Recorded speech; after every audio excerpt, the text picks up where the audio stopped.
Hi there, my name's Paulie and welcome to this video. In this video I want to talk about the differences and the pros and cons between true bypass and buffered bypass. Now there are a lot of people that are basically pro buffered bypass, and then there's a whole nother crew that are basically pro true bypass. And the truth of the matter is neither one is better than the other outright. It's just that some, like buffered, is better in a certain situation and true bypass is better in another.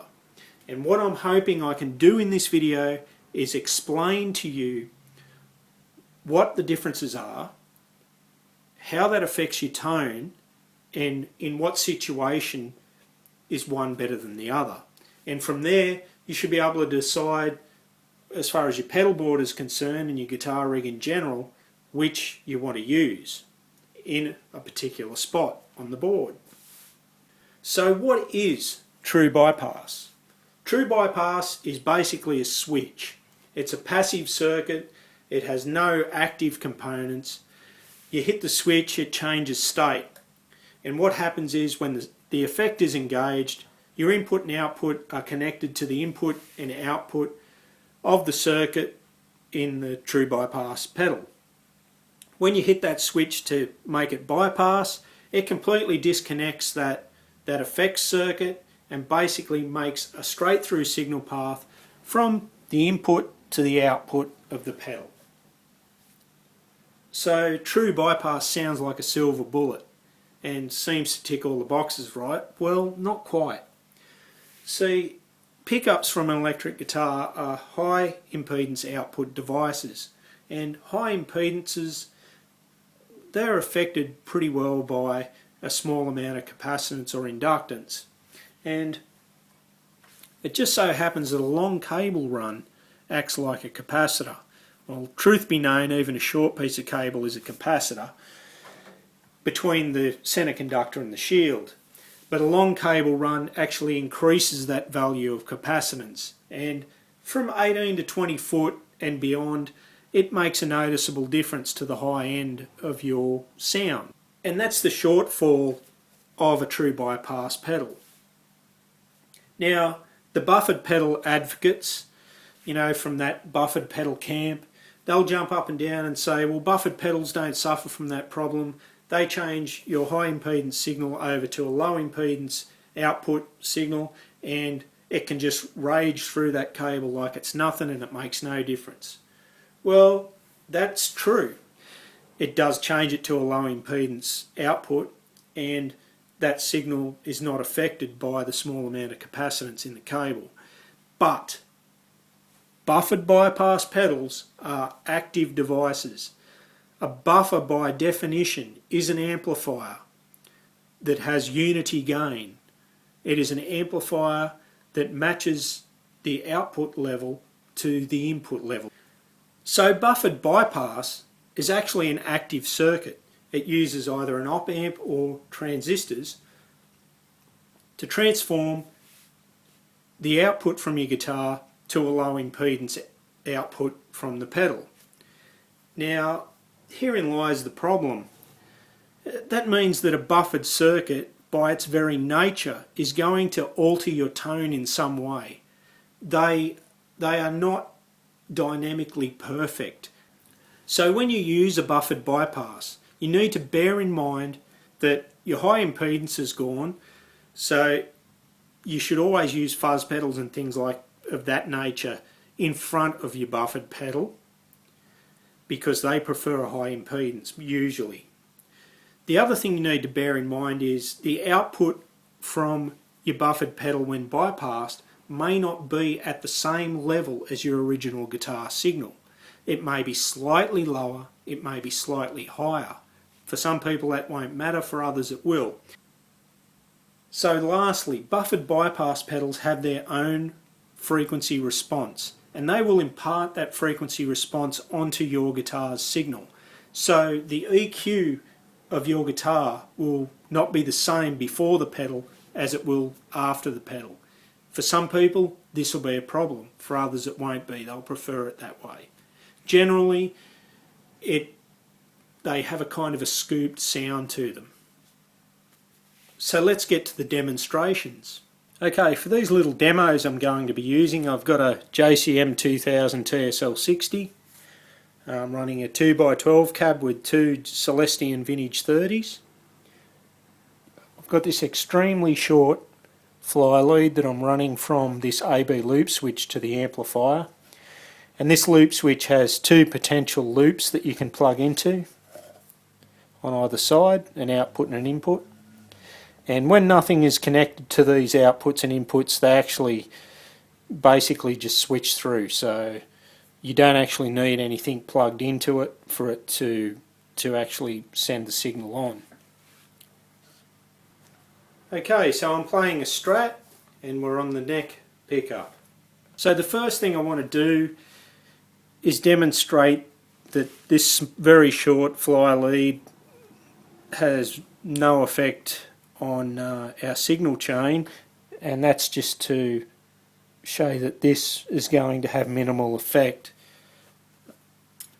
So first up, I'm going to compare connecting this lead up to the AB, one side of the AB switch, to nothing on the other side, just so we can see that this small cable here going to the amplifier has minimal effect. Okay, so this is the bypass signal.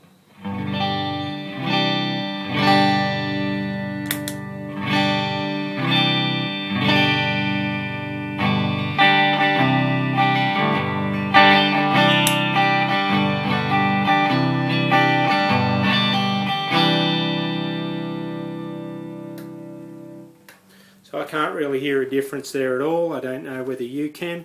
And next we're going to stick an 18-foot lead on there, and that's to simulate having 18 feet of cable after your true bypass pedal, including the cable going to the amplifier. So next we're going to test out the effect of having an additional 18 feet of cable connected to our signal path. This is to simulate the effect of having all true bypass pedals on our pedal board and running 18 feet of cable between the board and the guitar amp. There's 12 feet of cable that is always going to be connected between the guitar and this pedal. So first up we'll hear the bypass signal, and then I'll add the 18 feet of cable in.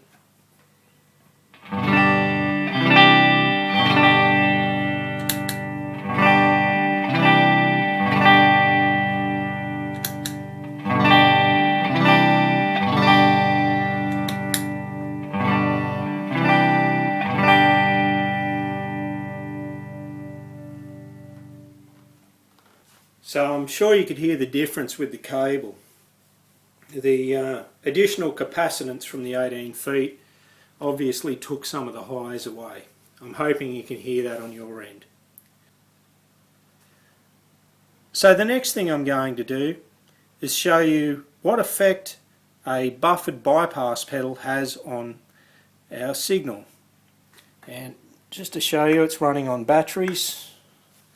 So first up I'll give you the bypass sound, and then I'll show you the effect of the buffered pedal.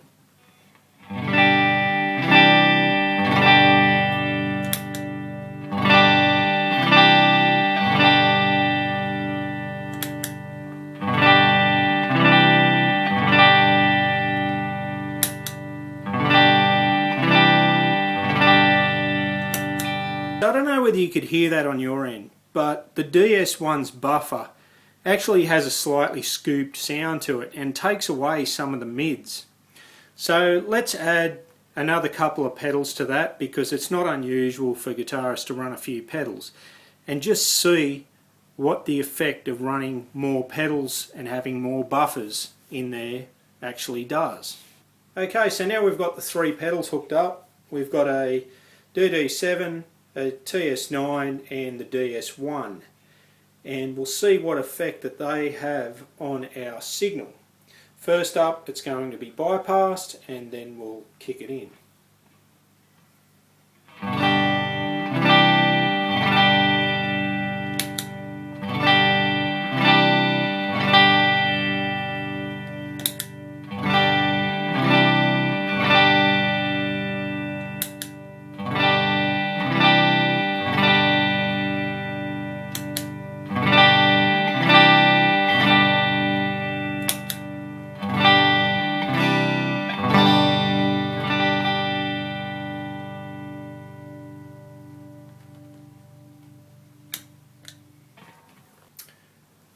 So what I've found is the buffered pedals, especially once you get a few of them in a line, there's actually a small volume drop, which may be an issue for some people.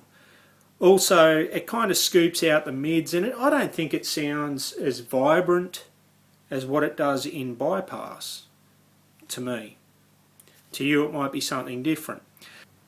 So next I think we'll put the 18 feet of cable between the true bypass switch and the amplifier, and we'll have the DS1 on one side so we can see how the buffer affects the sound with the 18 feet of cable in there, as opposed to having a true bypass pedal in there.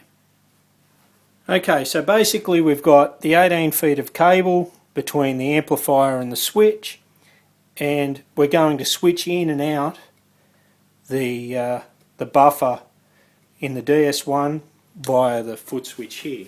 So let's go. Okay, so first up, the bypass signal.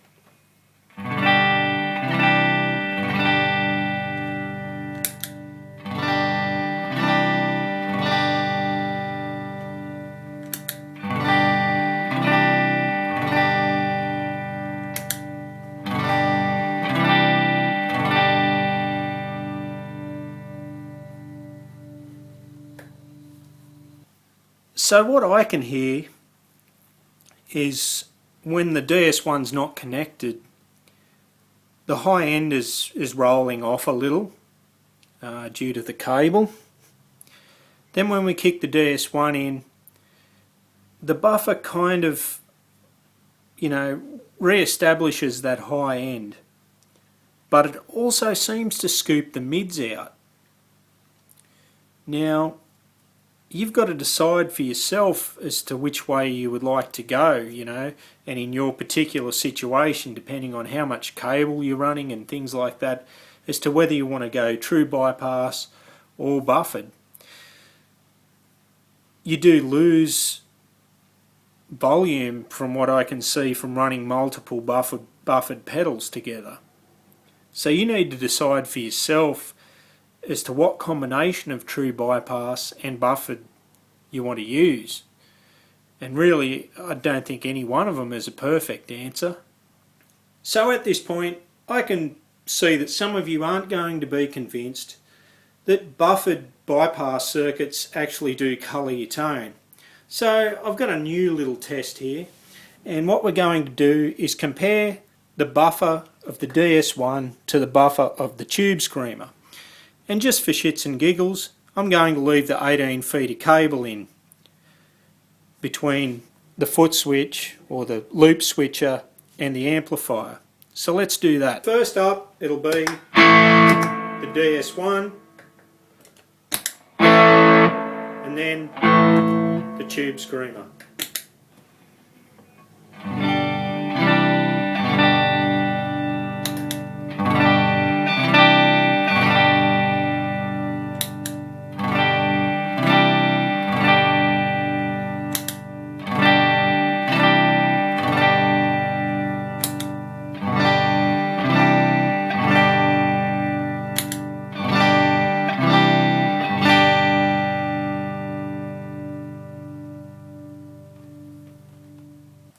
Okay, so let's repeat that last little experiment again. This time we have gotten rid of the 18 foot of cable between the looper and the amplifier, and we're just going with that 1 foot lead. So first up, we'll hear the buffer from the DS1, then the TS9.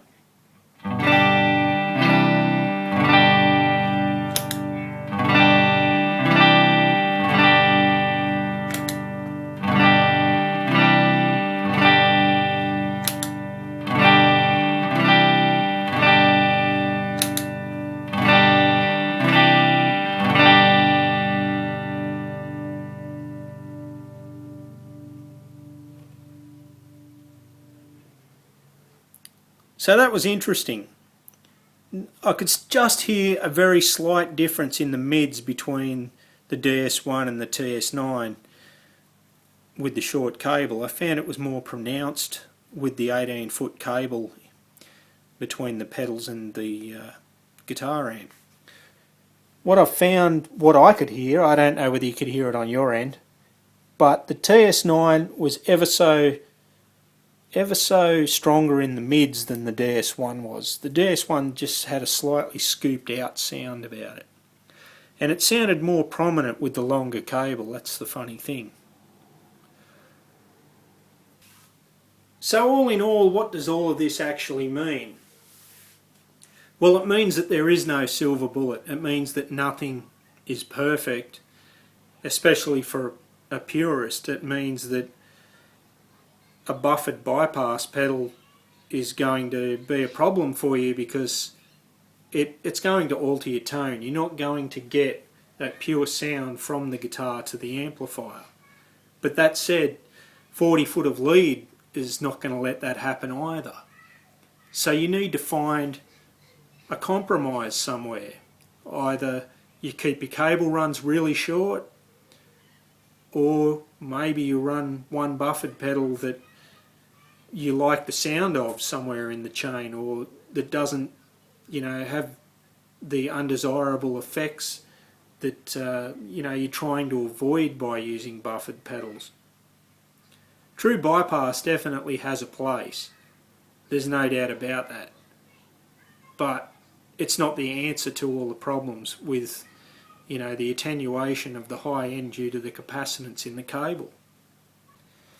One possible solution is to do something similar to what I have here. Say you had a dirty sound and you had a clean sound, and imagine that this was, say, a compressor pedal, and you almost always ran a compressor pedal on your clean sound but didn't want it on your dirty sound. Well, you could run one of these AB loopers and have your clean sound with your compressor and your dirty sound with whatever distortion you happen to use. And that way there'd be no buffer between your guitar and the first effect, basically. Just one idea. I hope I brought you closer to understanding the differences between true bypass and buffered bypass, and how under certain circumstances one will be better than the other, or a better choice than the other for whatever you're trying to achieve. If you like this video and found it informative, please give it a thumbs up. And I've got lots of videos all about electric guitar on my channel, so don't hesitate to subscribe.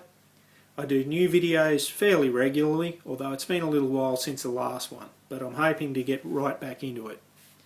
Anyway, have a great day. I'll catch you later, and enjoy playing the guitar. See ya.